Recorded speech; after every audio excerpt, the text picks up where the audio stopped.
निशानी रखले बानी तोहरा प्यार के। कहत जमाना के देखा दी सीना फाड़ के। केहू पागल कही केहू आशिकाना कही, आज हम कहतानी कल जमाना कही।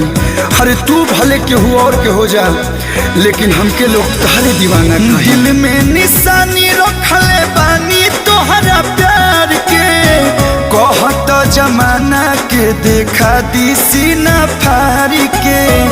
आज तोहर फोटो बा हो, आज तोहर फोटो बा करे जावा में टांगल। आज तोहर फोटो बा करे जावा में टांगल। यही से दीवाना तोहर भइल बाटे पागल। जहिया से जान तोहर हर दी बला